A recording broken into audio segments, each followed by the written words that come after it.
Hello everyone, इस video में हम लोग आर्टिकल 12 के बारे में पढ़ेंगे।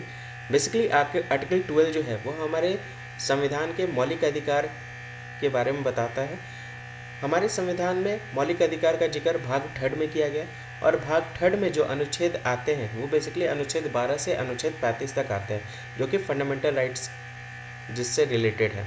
तो आइए स्टार्ट करते हैं, आर्टिकल 12 को पूरा डिटेल में पढ़ते हैं। आर्टिकल 12 बेसिकली स्टेट को डिफाइन करता है। अब स्टेट के अंदर कौन कौन सी ऑर्गेनाइजेशन आती है, आइए उसको डिटेल में कवर करते हैं। तो फंडामेंटल राइट्स जो कि हमारे संविधान का भाग थर्ड में जिसके बारे में बताया गया है, उसकी शुरुआत अनुच्छेद 12 से होती है, आर्टिकल 12 से होती है और ये 35 तक होती है। यानी आर्टिकल 12 से लेकर के 35 तक फंडामेंटल राइट्स के बारे में हमारे संविधान के भाग थर्ड में बताया गया है। अब स्टेट्स किसको कहते हैं? स्टेट का डेफिनेशन आर्टिकल 12 में डिफाइन किया गया। आर्टिकल 12 में बताया गया, अनुच्छेद 12 में इसको परिभाषित किया गया है। किसको? स्टेट को।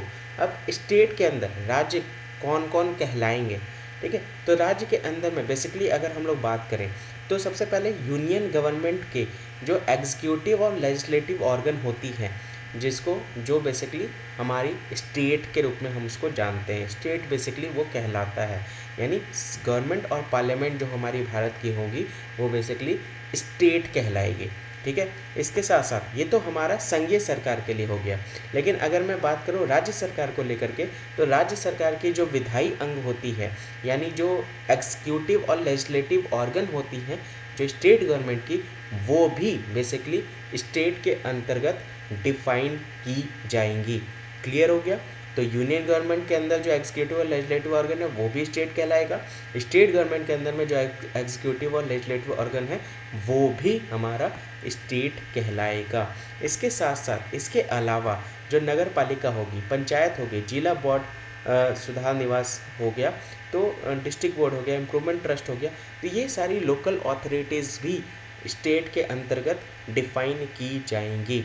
ये 3 पार्ट हो गए। इसके साथ साथ और बाकी जितने भी अथॉरिटीज़ हो गए, जो स्टैच्यूटरी बॉडी होती है, स्टैच्यूटरी बॉडी वह होती है जिसको पार्लियामेंट में एक एक्ट पास करके एक जिनको फॉर्म किया जाता है, ठीक है, जिनको इस्टेब्लिश किया जाता है, जिसका फॉर्मेशन होता है, वो बेसिकली स्टैच्यूटरी बॉडी होती है।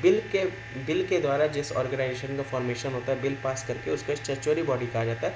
और नॉन स्टैच्यूटरी बॉडी में कोई भी पार्लियामेंट में बिल पास करने की जरूरत नहीं है, ऐसे ही उसको फॉर्म कर दिया जाता है। आगे पॉलिटी में इसके बारे में पूरा डिटेल में हम लोग कवर करेंगे।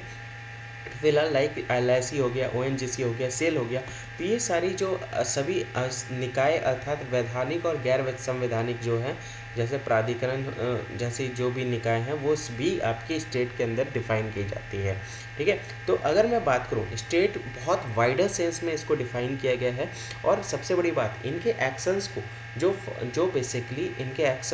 जो बेसिकली फंडामेंटल राइट को अगर वायलेट करेंगे तो पूरी तरह से हम चैलेंज कर सकते हैं कोर्ट में इनके द्वारा इन एजेंसियों के अगेंस्ट में, क्योंकि इन्होंने फंडामेंटल राइट को वायलेट किया। फंडामेंटल राइट को वायलेट करने के चाहे कोई भी क्यों ना हो, अगर कोई भी इसको फंडामेंटल राइट को वायलेट करेगा तो उसको चैलेंज किया जा सकता है कोर्ट में, ये ध्यान रखिएगा। तो ये एक एक्शन होता है जिससे अगर कोई भी एक्शन अगर इस एजेंसी का हम लोग चैलेंज कर सकते हैं, अगर उनके द्वारा चैलेंज कहाँ पे किया जाएगा? कोर्ट में किया जाएगा, अगर कोई भी मौलिक अधिकार का उल्लंघन कर रहा है तो मौलिक अधिकार का उल्लंघन यहाँ पे कोई भी नहीं कर सकता, सभी के लिए ये बराबर हक है।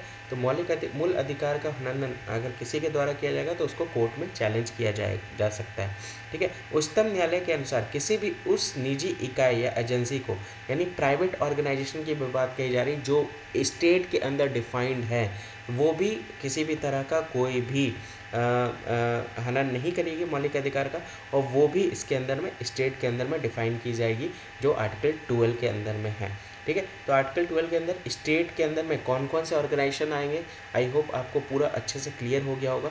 ये था आपका आर्टिकल 12। वीडियो कैसा लगा ज़रूर बताइएगा। इस तरह के और वीडियोस के लिए वीडियो को लाइक ज़रूर कर दीजिएगा, कमेंट्स में ज़रूर बताइएगा।